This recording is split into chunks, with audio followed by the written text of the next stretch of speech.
대한민국 연예계에서 의혹은 곧 사실이 되고 언론의 헤드라인은 판결문이 된다.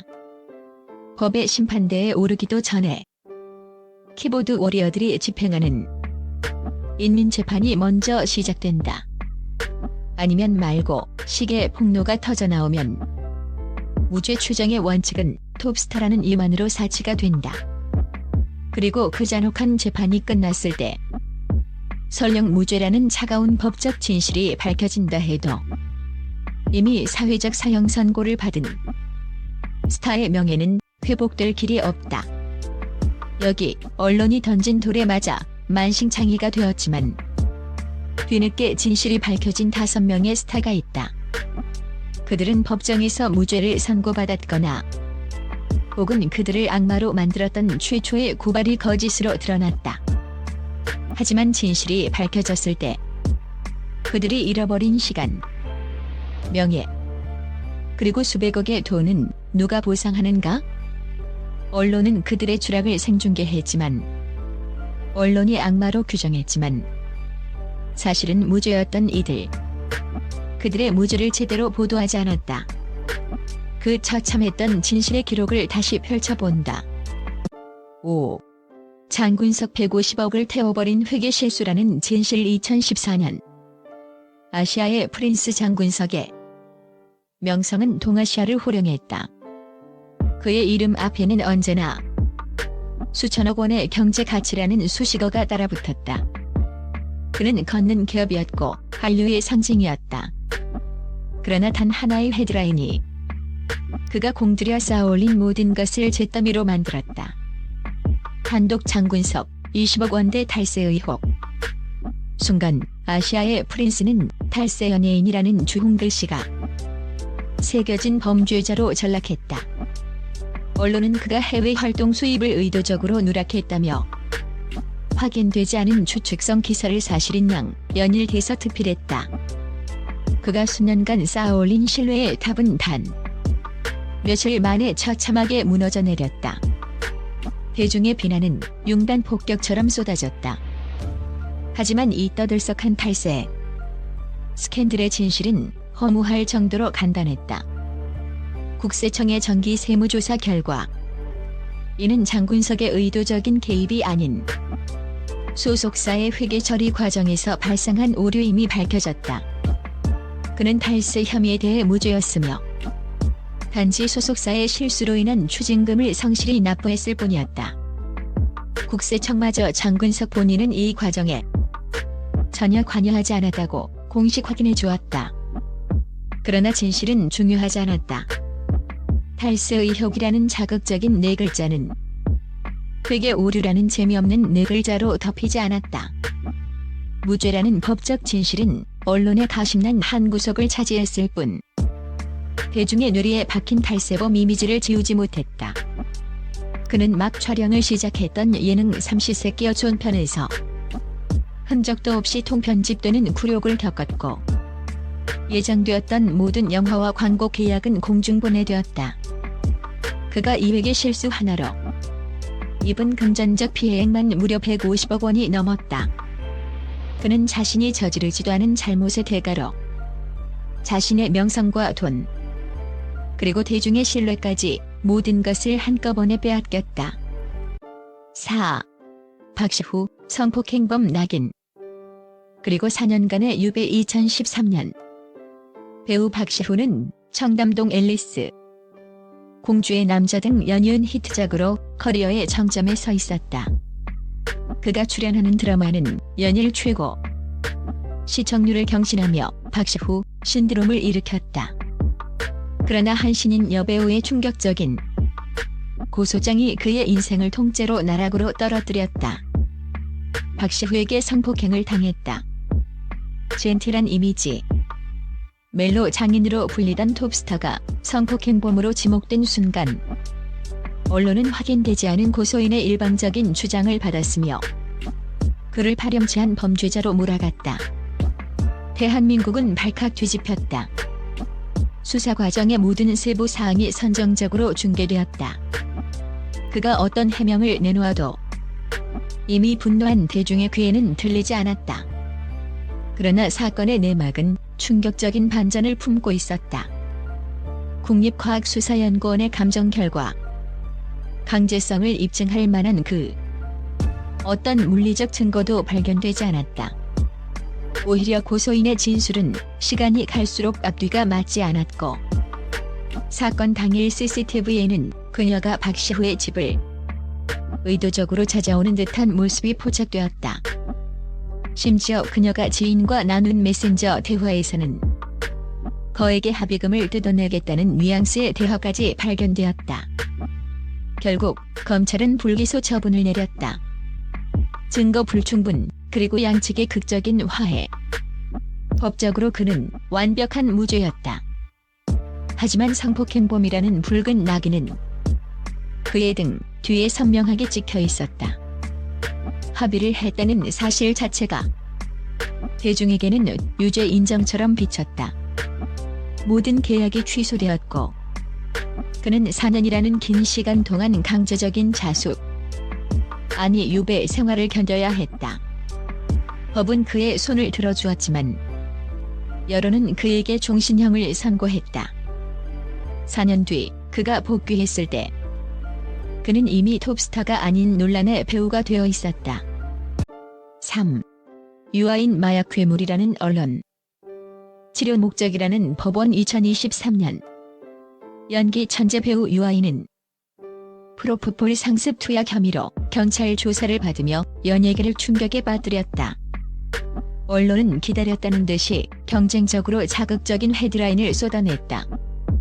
프로포폴, 대마초, 케타민, 졸피뎀, 코카인 등 세상에 존재하는 거의 모든 약물의 이름이 거론되며 그는 순식간에 연기 천재에서 걸어다니는 마약 중독자, 마약 괴물로 추락했다.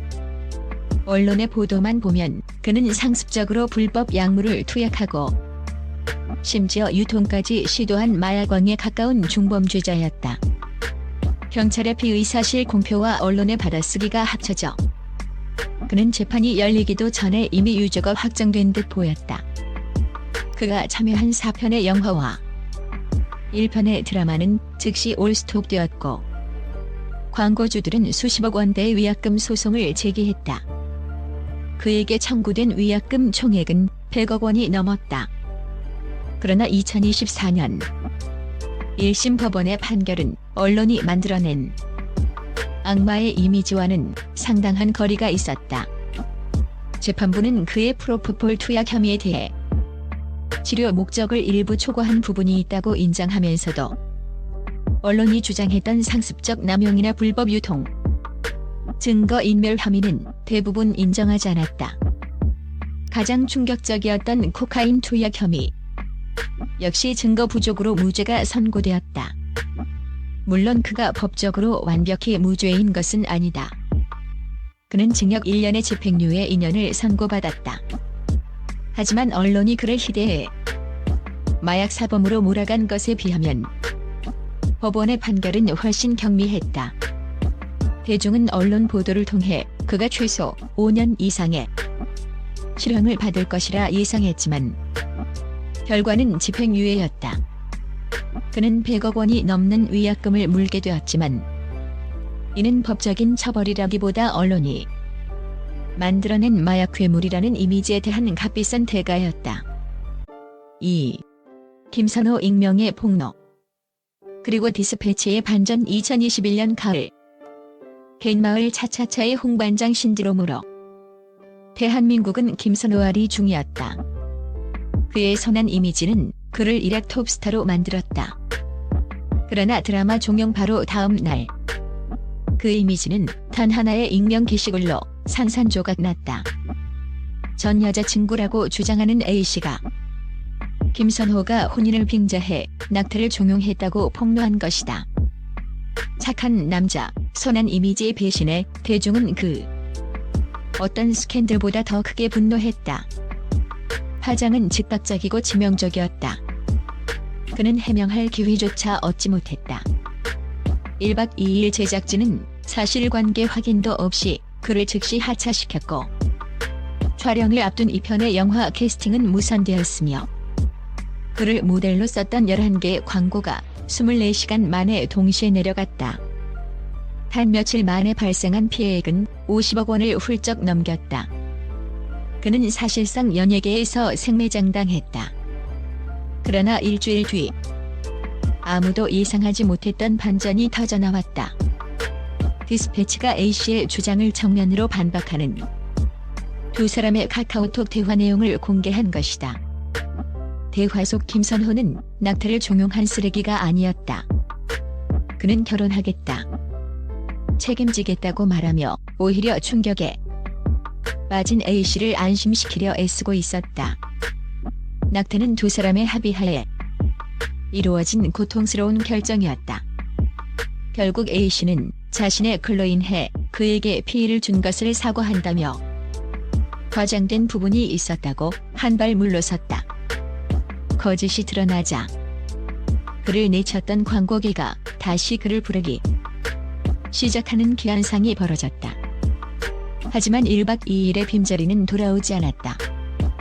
그는 익명의 과장된 폭로글 하나로, 그리고 그 글을 검증 없이 받아 쓴 언론의 광기로 인해 씻을 수 없는 주홍글씨를 안고 살아가게 되었다.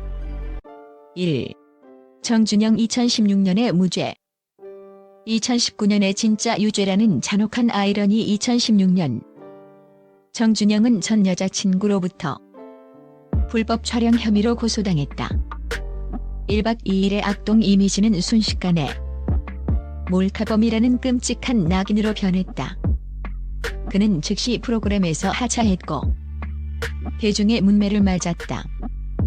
기자회견을 열어 장난삼아 찍은 영상이라고 해명했지만 불난집에 기름을 부은 꼴이 되었다. 하지만 이 2016년 사건의 진실은 대중의 분노와 달랐다. 경찰 조사 결과 해당 영상은 두 사람의 동의하에 촬영된 것으로 확인되었다. 고소했던 여자친구마저 정준영의 잘못이 아니다, 오해로 빚어진 일이며 그의 무죄를 탄원한다며 고소를 취하했다. 검찰은 그에게 혐의 없음 처분을 내렸다. 그는 2016년의 그 사건에 한해서는 법적으로 완벽하게 결백했다. 그러나 대중은 무죄라는 판결을 믿지 않았다. 언론은 그를 혐의를 벗은 몰카범이라 불렀다.